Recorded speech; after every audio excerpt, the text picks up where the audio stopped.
नमस्कार दोस्तों, जैसा कि आप स्क्रीन पर देख सकते हैं, मैंने मध्य प्रदेश कर्मचारी चयन मंडल की वेबसाइट को ओपन कर रखा है और अभी हाल ही में इन्होंने अपना एग्जामिनेशन शेड्यूल अपडेट किया है, जिसमें इन्होंने कई सारी वैकेंसीज की नोटिफिकेशन निकाले हैं। दोस्तों, उन्हीं में से एक है प्राथमिक शाला शिक्षक पात्रता परीक्षा, जिसका टेस्ट इनके अकॉर्डिंग सितंबर 2024 में होना है। दोस्तों, अभी तक इसके एप्लीकेशन फॉर्म नहीं आए हैं, लेकिन जैसे इसके एप्लीकेशन फॉर्म आ जाते हैं तो मैं आपको स्टेप बाय स्टेप डिटेल में बताऊंगा कि आप घर बैठे ही इसका एप्लीकेशन फॉर्म अपने मोबाइल, लैपटॉप या कंप्यूटर से कैसे भर सकते हैं। लेकिन दोस्तों, अभी उससे भी इम्पोर्टेंट बात यह है कि इसका सिलेबस क्या है, एग्जाम पैटर्न क्या है, क्वालिफिकेशन क्या है, एज लिमिट क्या है, वैलिडिटी क्या है और इस एप्लीकेशन फॉर्म को कौन भर सकता है। तो आइए दोस्तों, इन सभी सवालों के जवाबों को डिटेल में समझते हैं। दोस्तों, सबसे पहले ये जानते हैं कि एमपी टेट क्या है। दोस्तों, एमपी टेट मध्य प्रदेश में होने वाला टीचर्स एलिजिबिलिटी टेस्ट है, जिसे शिक्षक पात्रता परीक्षा कहते हैं। दोस्तों, ये एक तरह का क्वालिफाइंग एग्जाम है, यानी कि आपको इसे सिर्फ पास करना होता है।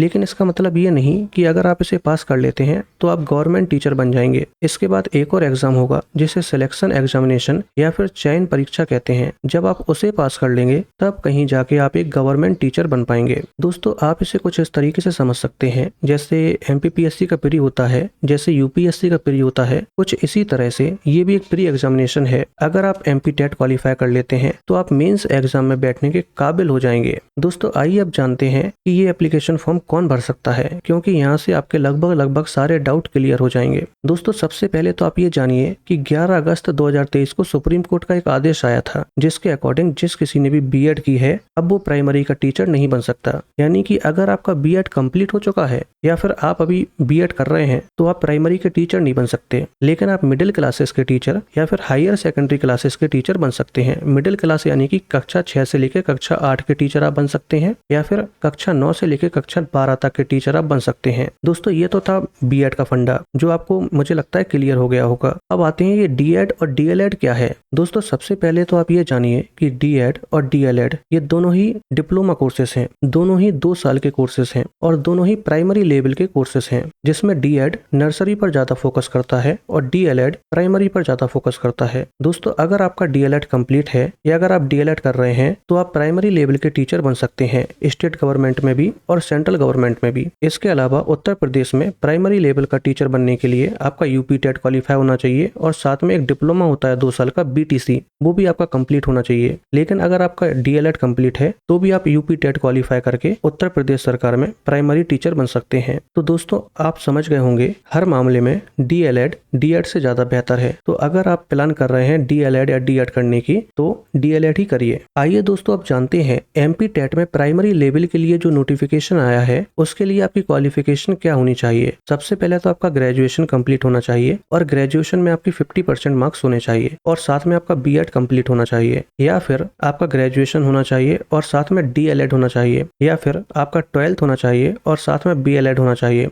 लेकिन दोस्तों, आपको भी पता है और मैंने अभी आपको बताया कि ये नोटिफिकेशन सिर्फ प्राइमरी लेवल के लिए आया है और प्राइमरी लेवल के लिए डीएलएड यानी कि डिप्लोमा कंपलसरी है। तो ये वाला एप्लीकेशन फॉर्म सिर्फ वही लोग भर सकते हैं जिसका डीएलएड कंप्लीट है या फिर डीएलएड रनिंग में है। और जिन्होंने बीएड किया है उनको अभी इंतजार करना होगा, जब मिडिल क्लासेस या हायर सेकेंडरी क्लासेस के नोटिफिकेशन आएंगे तब आप उनका फॉर्म भर सकते हैं। इसके अलावा जो ये बीएलएड है दोस्तों, ये इंटीग्रेटेड प्रोग्राम होता है न्यू एजुकेशन पॉलिसी में 4 साल का, जिसमें आपका ग्रेजुएशन प्लस बीएड दोनों कंप्लीट हो जाएगा। अगर आपका ये भी कंप्लीट है तो भी आप इसका एप्लीकेशन फॉर्म भर सकते हैं। इसके अलावा एज लिमिट की बात करें तो मिनिमम एज 21 है और मैक्सिमम एज 40 ईयर्स है, जिसमें आपको 5 साल का आपकी कैटेगरी के अकॉर्डिंग एज रिलैक्सेशन मिल जाता है। दोस्तों, अब बात आती है कि अप्लाई कौन कर सकता है। तो जस्ट अभी मैंने आपको बताया कि ये नोटिफिकेशन प्राइमरी वालों के लिए आया है, तो जिसका डीएलएड कंप्लीट है वो लोग इसका एप्लीकेशन फॉर्म भर सकते हैं। इसके अलावा अगर आपका डीएलएड का लास्ट ईयर या लास्ट सेमेस्टर चल रहा है तो भी आप इसका एप्लीकेशन फॉर्म भर सकते हैं। आइए दोस्तों, अब जानते हैं प्राइमरी के लिए इसका एग्जाम पैटर्न कैसा होगा। सबसे पहले तो आपका चाइल्ड डेवलपमेंट एंड पेडागोजी आएगा 15 नंबर का। इसके अलावा 10 नंबर की आपकी लैंग्वेज आएगी और लैंग्वेज में से आपको हिंदी या संस्कृत में से कोई एक चूज करनी होगी। इसके अलावा 5 नंबर की आपकी इंग्लिश आएगी और 120 नंबर का आपका सब्जेक्ट स्पेसिफिक आएगा। मान लीजिए आप म्यूजिक के टीचर बन रहे हैं, आप डांस के टीचर बन रहे हैं, आप स्पोर्ट्स के टीचर बन रहे हैं, या फिर आप किसी सब्जेक्ट स्पेसिफिक के टीचर बन रहे हैं, तो आपका 120 नंबर का आपके सब्जेक्ट में में से आएगा और ये टोटल 150 नंबर का पेपर होता है। दोस्तों आइए अब जानते हैं मिडिल क्लासेस के लिए एग्जाम पैटर्न कैसा होगा, क्योंकि बहुत ही जल्दी बीएड वालों के लिए मिडिल क्लासेस और हायर क्लासेस की नोटिफिकेशन भी आने वाले हैं। तो मिडिल क्लासेस के लिए एग्जाम पैटर्न कैसा होगा वो भी जान लेते हैं। दोस्तों मिडिल क्लासेस में 2 पेपर होते हैं। जो पेपर 1 होता है उसमें हिंदी आती है 8 नंबर की, 5 नंबर की अंग्रेजी आती है, 7 नंबर का आपका जीएस रहता है और जीएस के साथ ही आपकी रीजनिंग और मैथ्स भी होती है। जनरल साइंस में आपका पॉलिटी, हिस्ट्री, इकोनॉमिक्स, जियोग्राफी और मध्य प्रदेश जीके होता है और 10 नंबर की आपकी पेडागोजी होती है। तो 30 नंबर तो आपके ये हो गए। और जो पेपर दूसरा होगा मिडिल क्लासेस के लिए वो आपका सब्जेक्ट स्पेसिफिक होगा, यानी कि जिस किसी सब्जेक्ट में भी आपने ग्रेजुएशन की होगी वही आपका 120 नंबर का यहाँ आ जाएगा। जैसे मान लीजिए आपने ग्रेजुएशन सोशल साइंस में की है या साइंस में की है, मैथ्स में की है या फिर हिंदी लिटरेचर या इंग्लिश लिटरेचर में की है तो 120 नंबर का आपका वो सब्जेक्ट स्पेसिफिक हो जाएगा। इसके अलावा दोस्तों अगर मान लीजिए आप मिडिल क्लासेस में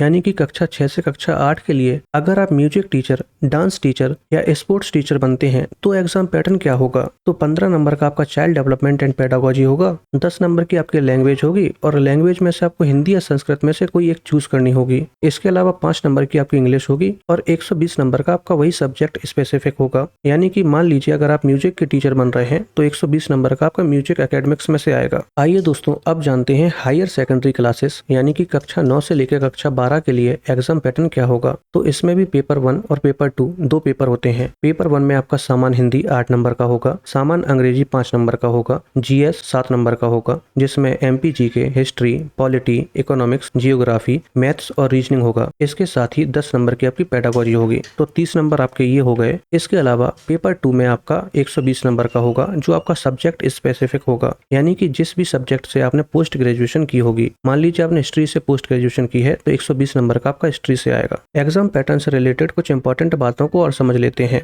जैसे आपके तीनों ही पेपर प्राइमरी, मिडिल और हायर सेकेंडरी 150 नंबर के ही होते हैं। तीनों में आपको 2.5 घंटे का ही टाइम मिलता है और तीनों में ही नेगेटिव मार्किंग है 0.25 की, यानी कि अगर आपके 4 क्वेश्चन गलत होते हैं तो आपका एक सही आंसर भी गलत कर दिया जाएगा। इसके अलावा पासिंग मार्क्स का क्राइटेरिया भी तीनों में सेम है। अगर आप SC, ST, OBC, EWS या फिजिकल हैंडीकैप्ड से बिलोंग करते हैं तो आपको 50% मार्क्स चाहिए और अगर आप जनरल से बिलोंग करते हैं तो आपको 60% मार्क्स चाहिए, यानी कि 150 में से आपको 75 मार्क्स चाहिए तो आपका MP टेट क्वालिफाई हो जाएगा। अगर आप SC, ST, OBC, EWS या फिजिकल हैंडीकैप्ड से बिलोंग करते हैं और अगर आप जनरल से बिलोंग करते हैं तो आपको 150 में से 90 मार्क्स चाहिए। इसके अलावा मान लीजिए आप मध्य प्रदेश से बिलोंग करते हैं और आपके पास मध्य प्रदेश का डोमिसाइल यानी कि मूल निवासी प्रमाण पत्र नहीं है तो आपको जनरल कैटेगरी में माना जाएगा और फिर आपको 150 में से 90 नंबर लाने होंगे। दोस्तों इसके अलावा सबसे इंपॉर्टेंट बात यह है कि MP टेट की वैलिडिटी क्या है। 2018 से पहले MP टेट सिर्फ 2 साल के लिए वैलिड होता था और 2 साल के अंदर अगर आपने सिलेक्शन एग्जामिनेशन यानी कि जो मेंस होता था अगर आपने वो क्लियर नहीं किया तो आपकी MP टेट की वैलिडिटी खत्म हो जाती थी और आपको फिर से MP टेट देना होता था। लेकिन 2018 के बाद अब MP टेट की वैलिडिटी लाइफ टाइम कर दी है,